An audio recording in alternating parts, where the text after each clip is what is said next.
نبوي اخلاق.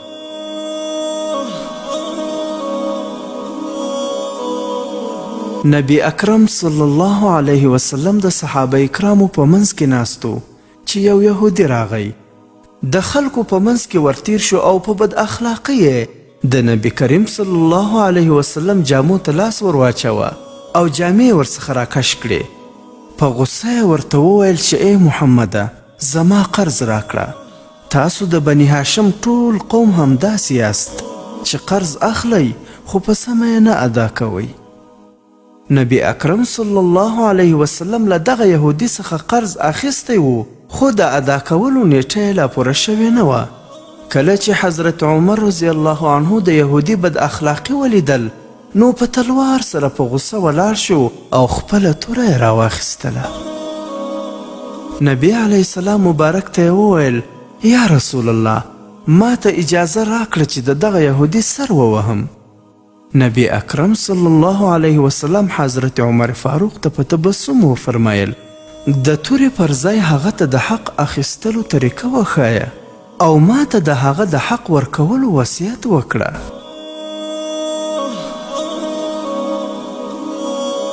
کله چې یهودي د نبی اکرم صلی الله علیه وسلم دا خبرې او حوصله ولیده نو وی ویل ای محمده زما دې په هغه ذات قسم وي چې تاسې یې په حق را لیږلی یاست چې زه هیڅ د قرض په نیت نه یم راغلی او ښه خبر یم چې د قرض اخیستلو نیټه لا نه ده رسېدلې بلکې په تورات کې ستاسې د نبوت د نښې ټول صفتونه لیکل شوي دي او هغه صفتونه ټول ما په تاسو کې لیدلی دي خو صرف ستاسې دغه یو صفت ما یقیني کاوه چې هغه ستاسو د غصې په وخت حوصله ده.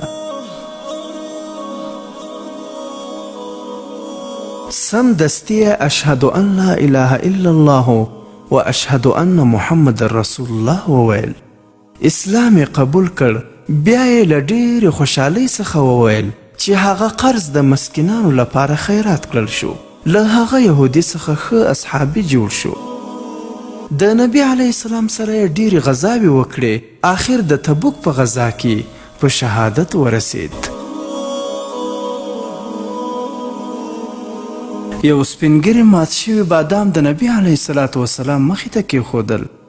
نبی اکرم صلی الله علیه وسلم به د هر بادام په خوړلو سره یو ځل سپینګیري ته وخندل او د سپینګیري پر خوله به سپین برېت مسکي شول. نبی اکرم صلی الله علیه وسلم ته اصحاب کرام په تمه وه چې اوس به دوی ته هم ووایي چې راشئ بادام وخورئ خو داسې ونه شول. سپینګیری ولاړ او صحابه کرام وپوښتل چې یا رسول الله مخکې به د هر شی موږ سره شریکاوه خو نن دې غږ ونه کړ. نبی اکرم صلی الله علیه وسلم ورته وفرمایل بادام بیخي ترخه وه کله تاسې څخه یوه هم تریخ بادام تو کړی وای نو د اخلاصمند سپینګیري خندا به هم په غم بدله شوې وای. ګرانو مسلمانانو زمونږ ستر لارښود حضرت محمد مصطفی صلی الله علیه وسلم مونږ ته داسې درس او تعلیم را پرېښی دی چې د ژوند تیرولو لپاره ډیره بهترینه لاره ده او د دنیا او آخرت بریالیتوب هم په همدې کې نغښتی دی. خو متاسفانه چې مونږ د رسول الله صلی الله علیه وسلم له سیرت څخه ناخبره یو ځکه په ستونزو او مشکلاتو کې راګیر یو. راځئ چې د نبی اکرم صلی الله علیه وسلم سیرت مطالعه کړو او په خپل ژوند کې عملي کړو چې له ژوند څخه خوند واخلو او د آخرت د ښکلا سبب مو هم وګرځي.